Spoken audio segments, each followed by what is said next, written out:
அடுத்தது இன்னொரு important question. The following information relate to the Madurai branch account. என்ன branch accountனா Madurai branch account போடுறாங்க. Stock on 1194, branch debtors 1194, goods sent to branch 51,000, cash sent to branch rent, salary, petty cash. Sales at branch cash credit. Cash received from debtors 41,200. Stock on 31/12/94 13,600. Prepare the branch account for year 1994. என்ன branch accountனா Madurai branch account பார்க்குறாங்க. Stock on 1194, branch debtors 1194, goods sent to branch, cash sent to branch, rent, salary, petty cash. Sales at branch cash credit. Cash received from debtors. Stock on 31/12/94. Prepare the branch account for year ended 1994. இது என்ன ஒரு முக்கியமான ஒரு கொஸ்டின்னா ஒரு mixing ஒரு என்னது missing the value என்ன missing ஆகிருக்குன்னா closing debtors missing ஆகிருக்கு. என்ன இருக்குது பிரான்ச் டெப்டாஸ் 1194 டெப்டாஸ் கொடுத்துருக்காங்க. அது க்ளோசிங் டெப்டாஸ் கொடுத்துடல. அந்த க்ளோசிங் டெப்டாஸ் நீ கண்டுபிடிக்கணும். டெப்டாஸ் இருக்குது, 2 டெப்டாஸ் கொடுத்துருந்தா நீ என்ன பண்ணணும், டெப்டாஸ் அக்கௌண்ட் ஸ்டார்ட் பண்ண வேண்டிய அவசியம் இல்லை. டெப்டாஸ் 1194 கொடுத்துருக்காங்க. அதே போல் 31/12 டெப்டாஸ் கொடுத்துருந்தானா நீ டெப்டாஸ் அக்கௌண்ட் கண்டுபிடிக்க வேண்டிய அவசியம் இல்லை. சப்போஸ் ஒரு டெப்டாஸ் கொடுத்துருந்து இன்னொரு டெப்டாஸ் கொடுக்கலாம், நீ டெப்டாஸ் அக்கௌண்ட் கண்டுபிடிக்கணும். அப்போ டெப்டாஸ் அக்கௌண்ட் கண்டுபிடிக்கணும். டெப்டாஸ் அக்கௌண்ட்டுடைய ஃபார்மட் வேணும். ஓப்பனிங் டெப்டார் டெபிட்டில் வரணும், க்ளோசிங் டெப்டார் கிரெடிட்டில் வரணும். வேறு என்ன டெபிட்டில் வரணும், நம்ம எப்பவுமே கிரெடிட் சேல்ஸ்ன்றது பிரான்ச் அக்கௌண்ட்டில் எடுத்துக்க மாட்டோம். அந்த கிரெடிட் சேல்ஸ் எங்கே எடுத்துக்கணும்னா டெப்டாஸ் அக்கௌண்ட்டில் பிரான்ச் அக்கௌண்ட் டெப்டாஸ் அக்கௌண்ட்டில் டெபிட்டில் போட்டுக்கணும். பிரான்ச் அக்கௌண்ட்டில் எப்பவுமே நம்ம கிரெடிட் சேல்ஸ் எடுத்துக்க மாட்டோம். அந்த கிரெடிட் சேல்ஸ் நம்ம எங்கே எடுத்துக்கணும்னா டெப்டாஸ் அக்கௌண்ட்டில் கிரெடிட் சேல்ஸ் நம்ம எடுத்துக்கணும். டெப்டாஸ் அக்கௌண்ட்ஸ் ஃபார்மட் எப்படி கண்டுபிடிக்கணும், ஓப்பனிங் டெப்டாஸ் டெபிட்டில் இருக்கணும், க்ளோசிங் டெப்டாஸ் கிரெடிட்டில் இருக்கணும். வேறு என்னென்ன டெப்டாஸ் அக்கௌண்ட் வேறு என்னென்ன வரணும், கிரெடிட் சேல்ஸ் எங்கே வரணும், டெபிட்டில் வரணும். அதே போல் கேஷ் டெப்டாஸ் ரிசீவ்டு எங்கே வரணும்னா கிரெடிட் சேலில் வரணும். அப்போ இங்கே இந்த கொஸ்டினில் என்ன கொடுத்தோம்னா க்ளோசிங் டெப்டாஸ் இல்லை. அந்த க்ளோசிங் டெப்டாஸ் ஃபஸ்ட் நம்ம கண்டுபிடிக்கணும். அவன் என்ன பண்ணோம், calculation of closing debtors branch debtors account 1194 to balance பேரி டவுன். அப்போ டெப்டாஸ் அக்கௌண்டைய பேலன்ஸ் எவ்வளோ 1194 6,300. நெக்ஸ்ட்டு கிரெடிட் சேல்ஸ் நம்ம எப்பவுமே பிரான்ச் அக்கௌண்ட்டில் எடுத்துக்க மாட்டோம். அந்த கிரெடிட் சேல்ஸ் எங்கே எடுத்துக்கணும், டெப்டாஸ் அக்கௌண்ட்டில் டெபிட் சேல் எடுத்துக்கணும். எவ்வளோ கிரெடிட் சேல்ஸு 39,000 கிரெடிட் சேல்ஸ் எடுத்துக்கணும். வேறு கிரெடிட் சேல் என்ன எடுத்தோன்னா கேஷ் எடுத்துக்கணும். என்ன இருக்குது, எவ்வளோ கேஷ் இருக்குது 41,200. கேஷ் ரிசீவ் ஃப்ரம் டெப்டாஸ் அக்கௌண்ட்டுக்கு நம்ம ரிசீவ் பண்ணுறோம். எவ்வளோ 41,200 ரிசீவ் பண்ணுறோம். அப்போ நம்ம பேலன்ஸ் ஈக்குவல் பண்ணுறப்ப என்ன பண்ணோம், இங்கே பேலன்ஸ் அதிகமாக இருக்குது, இங்கே கம்மியாக இருக்குது. இங்கே எவ்வளோ பேலன்ஸ் அதிகமாக இருக்குது 45,300 இருக்குது, இங்கே 41,200 இருக்குது. அப்போ பேலன்ஸு இதுலேருந்து லெஸ் பண்ணால் 45,300ல் 41,200 லெஸ் பண்ணால் 4,000 தான் க்ளோசிங் டெப்டாஸ். இந்த க்ளோசிங் டெப்டாஸ் எங்கே போகணும், பிரான்ச் அக்கௌண்ட்டில் கிரெடிட் செல்லில் போகணும். இந்த க்ளோசிங் டெப்டாஸ் எங்கே போகணும்னா பிரான்ச் அக்கௌண்ட்டில் கிரெடிட் செல்லில் போகணும். அப்போ என்ன பண்ணணும், க்ளோசிங் டெப்டாஸ் கொடுத்துல அந்த க்ளோசிங் டெப்டாஸ் நம்ம கண்டுபிடிக்கிறோம். எப்படி கண்டுபிடிக்கணும், ஓப்பனிங் டெப்டாஸ் டெபிட்டில் போகணும், க்ளோசிங் டெப்டாஸ் கிரெடிட்டில் போகணும். கிரெடிட் சேல்ஸ் டெபிட்டில் போட்டு கேஷு கிரெடிட் சேல் போட்டால் க்ளோசிங் டெப்டாஸ் வந்துடும். அதே என்ன பண்ணணும், அடுத்து என்ன பண்ணி இது போட்டு முடிச்சிட்ட பிறகு நெக்ஸ்ட்டு மதுரை பிரான்ச் அக்கௌண்ட் போடணும். அப்போ என்ன பண்ணோம், ட்ரூ ஓப்பனிங் பேலன்ஸ் பேரிடான். ஸ்டாக் எவ்வளோ இருக்குது 11,200 இருக்குது. ஸ்டாக் 11,200. டெப்டாஸ் ஓப்பனிங் பேலன்ஸ் எவ்வளோ 6,300. அடுத்தது குட்ஸை சென்ட் பண்ணுறோம். என்னென்ன சென்ட் பண்ணுறோம், ரெண்ட்டு, சேலரி, பெட்டி கேஷ் இதெல்லாம் ஆட் பண்ணால் 5,000. நெக்ஸ்ட்டு நம்ம எப்போ என்ன பண்ணுவோம், கிரெடிட் சேல்ஸ் எடுத்துக்க மாட்டோம். பிரான்ச்சுக்குள்ளே கேஷ் சேல்ஸ் எடுத்துக்குவோம். கேஷ் சேல்ஸ் எவ்வளோ இருக்குது 25,000 இருக்குது. நெக்ஸ்ட் என்ன பண்ணாக்கா அந்த கேஷ் சேல்ஸ் எவ்வளோ இருக்குது 25,000 இருக்குது. கேஷ் ரிசீவ்ட் ஃப்ரம் டெப்டாஸ் 41,000 இருக்குது. ரெண்டுத்தையும் ஆட் பண்ணால் 66,200 தான் cash. Next by closing asset எடுக்கிறோம். க்ளோசிங் அசட் என்ன இருக்குது, ஸ்டாக் இருக்குது, டெப்டாஸ் இருக்குது. ஸ்டாக் எவ்வளோ இருக்குது 31/12/94 ஸ்டாக் எவ்வளோ 13,600 இருக்குது ஸ்டாக்கு. அடுத்து க்ளோசிங் டெப்டாஸ் இருக்குது 4,100 இருக்குது. திரும்ப சொல்கிறேன், ஓப்பனிங் பேலன்ஸ் ஸ்டாக் எவ்வளோ இருக்குது 11,200, டெப்டாஸ் 6,300. அடுத்தது குட்ஸை சென்ட் பண்ணுறோம், ரெண்ட்டு, சேலரி, பெட்டி கேஷ். அடுத்தது கேஷ் சேல்ஸ் எங்கே போடுறோம் 25,000 போடுறோம். அது கூட டெப்டாஸ் எவ்வளோ இருக்குது ரிசீவ்டு 41,200 ஆட் பண்ணால் 66,200 தான் கேஷ் சேல்ஸ். அடுத்தது ஓப்பனிங் அசட் எங்கே போட்டால் க்ளோசிங் அசட் எங்கே வரணும் கிரெடிட் செல்லில் வரும். பேலன்ஸ் ஈக்குவல் பண்ணுறான், இங்கே தான் பேலன்ஸ் அதிகமாக இருக்குது கம்மியாக இருக்குது 83,900. இது எல்லாமே லெஸ் பண்ணால் 10,400 தான் ஜென்ரல் ப்ராஃபிட்.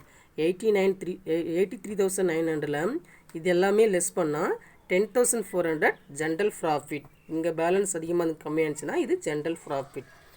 இதில் என்ன ஒரு கான்செப்ட்னா க்ளோசிங் டெப்டாஸ் கொடுத்துடல, அந்த க்ளோசிங் டெப்டாஸ் நீ கண்டுபிடிக்கணும். ரெண்டு டெப்டாஸ் கொடுத்துருந்தாலும் டெப்டாஸ் அக்கௌண்ட் கண்டுபிடிக்க வேண்டிய அவசியம் இல்லை. ஒரு டெப்டாஸ் கொடுத்துருந்து இன்னொரு டெப்டாஸ் கொடுக்கலாம், நீ பிரான்ச் டெப்டாஸ் அக்கௌண்ட் கண்டுபிடிக்கணும். புரியுதா? Next question.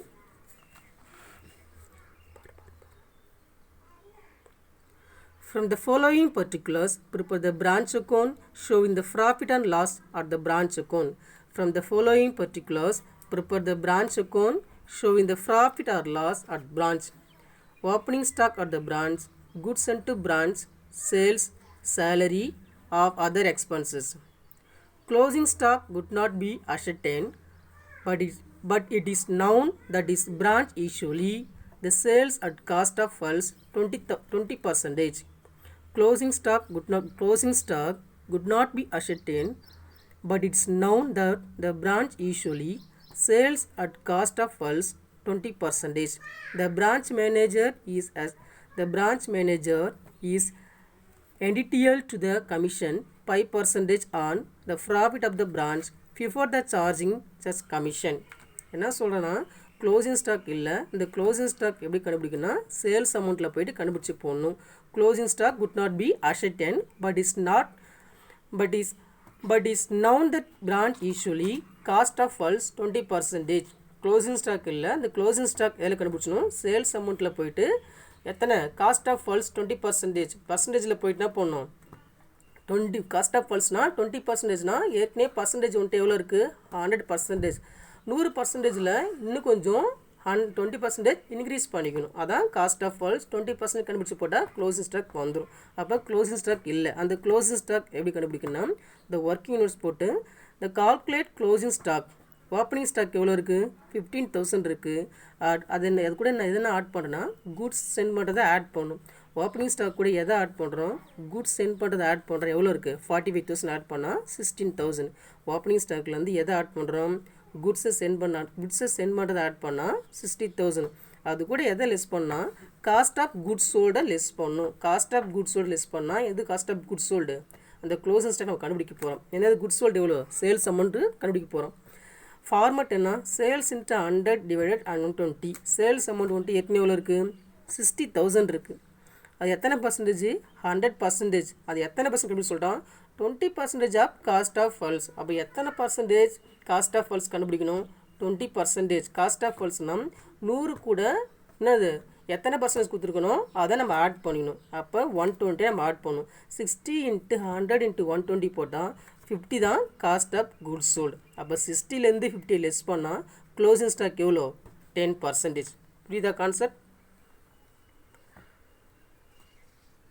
ஓப்பனிங் ஸ்டாக்லேருந்து குட்ஸ் சென்ட் டு பிரான்ச் எவ்வளோ 45,000 ஆட் பண்ணால் 60,000. அதுலேருந்து லெஸ் பண்ணால் cost of goods sold less பண்ணால் க்ளோசிங் ஸ்டாக் வந்துடும். அப்போ காஸ்ட் ஆஃப் குட்ஸ் சோல்டு எவ்வளோ 20% of cost of sales. Sales அமௌண்ட்லேருந்து 20% காஸ்ட் ஆஃப் சேல்ஸ் கண்டுபிடிச்சி போட்டாக்கா உனக்கு காஸ்ட் ஆஃப் குட்ஸ் சோல்டு வந்துடும். அப்போ 60 × 100 × 120 போட்டால் என்ன வரும் 50,000 தான் காஸ்ட் ஆஃப் குட்ஸ் சோல்டு. அப்போ காஸ்ட் ஆஃப் குட்ஸ் சோல்டுலேருந்து லெஸ் பண்ணால் 60லேருந்து 50 லெஸ் பண்ணால் 10,000 காஸ்ட் ஆஃப் க்ளோசிங் ஸ்டாக் வந்துடும். அது என்ன பண்ணும் பிரான்ச் அக்கௌண்ட் போடுறோம். இந்த books of head office branch account opening stock 15,000, goods sent to branch 45,000, cash salary 5,000, cash other expenses 2,000. To manager of கமிஷன். Manager of கமிஷன்ன்றது எதில் கண்டுபிடிச்சி போட சொல்லியிருக்கான் மேனேஜர் ஆஃப் கமிஷன்ன்றது சேலரி அமௌண்ட்லேருந்து என்ன பண்ணும் 5% கண்டுபிடிச்சி போட்டால் உனக்கு வேல்யூ வந்துடும்.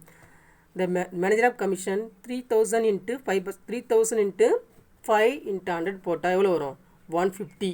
அது கூட கேஷ் சேல்ஸ் எவ்வளோ 60,000, க்ளோசிங் ஸ்டாக் எவ்வளோ 10,000. பேலன்ஸ் ஈக்குவல் பண்ணுறப்ப என்ன பண்ணணும், ரெண்டு சைட்லேருந்து போடணும். எவ்வளோ பேலன்ஸ் ஈக்குவல் பண்ணுறாங்க, இங்கே 70,000, இதெல்லாம் லெஸ் பண்ணால் எவ்வளோ வரும், இங்கே என்கிட்ட 70,000 இருக்குது, இங்கே எவ்வளோ இருக்குது, இந்த அமௌண்ட்டு மட்டும் தான் இருக்குது. அப்போ 70ல் இது எல்லாமே லெஸ் பண்ணால் 2,850 தான். To net profit transfer to general profit. என்ன சொல்கிறேன்னாக்கா, the branch manager is entitled to the commission 5% and profit the branch before the charging such commission. இந்த கமிஷன் எப்படி கண்டுபிடிச்சி போடணும், ப்ராஃபிட் அமௌண்ட் கண்டுபிடிக்காத முன்னே என்ன பண்ணணும், கமிஷன் கண்டுபிடிச்சி போடணும். அப்போ என்ன பண்ணால் ப்ராஃபிட் அமௌண்ட் கண்டுபிடிக்காத முன்னே எவ்வளோ அமௌண்ட் இருக்குது, க்ளோசிங் ஸ்டாக் எவ்வளோ 10,000, இங்கே 60-70 இருக்குது. அப்போ என்ன பண்ணால் இதெல்லாம் லெஸ் பண்ணணும். 45